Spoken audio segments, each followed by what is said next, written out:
there, welcome to LSAT Demon Daily. I'm Nathan Fox, that's Ben Olson. Together we're the founders of LSATdemon.com and our weekly podcast, Thinking LSAT. We have an email here from Priscila. Hi, Ben and Nathan! Exclamation point. I'm a recent Demon subscriber after watching one of your podcast videos on YouTube. Oh, all right, great. Welcome to the team. I really like the raw feedback you give to people, so I wanted to hear what you guys recommend to keep improving my score. I had been studying on 7 Sage for about a year on and off, semicolon. My diagnostic score was a 134. After that year, I have been able to improve my score to a 153. I have only taken 6 practice tests during all of this time of studying for the LSAT. Roughly, my score breakdown is as follows. Reading comp, minus 12. Logic games, minus 14. Logical reasoning, minus 12. This, of course, are my averages. During timed sections, I am able to score minus 5 on logic games. Okay. And when I review the games, I am able to complete and understand the 4 games thoroughly. Semicolon. The same goes for the reading comprehension section. During practice tests, I feel like the issue really is the timing. And from what I hear from your podcasts, I know you guys hate timing strategies. How can I improve my performance on practice tests? What are the knowledge gaps that I need to cover in order to increase my score into the 160s? We don't know. We don't know. We don't know what you don't know. That's why you have to ask specific questions. Yeah. The knowledge gaps are going to be buried in the individual questions that you attempt. And when you do a question and you get it wrong, or you get it right and you don't understand why it's right, that's a knowledge gap. And you need to do everything you can to understand how all the dots connect. Why does that passage make sense? Why does the correct answer make sense? Why does the wrong answer not make sense? If you can do that, then you've closed the knowledge gap a little bit, and then you go to the next question.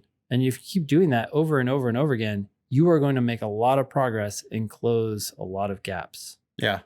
Use the ask button, Priscilla.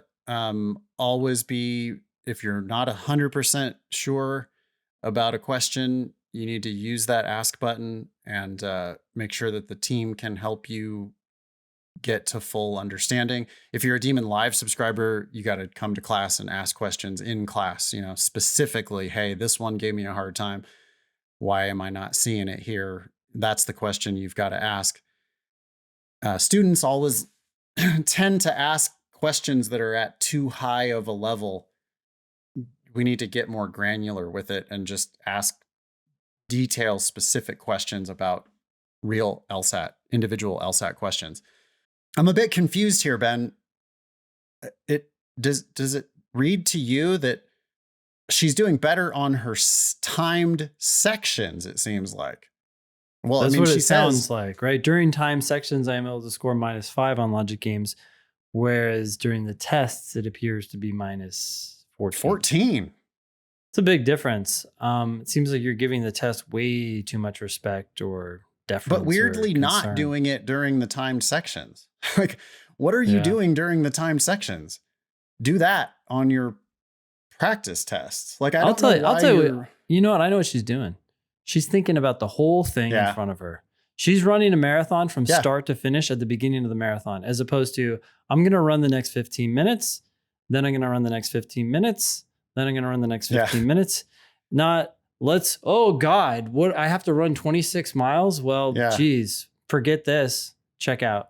Yeah, you're on mile 1 and you're like, oh man, how am I going to feel on mile 26? This is going to be tough.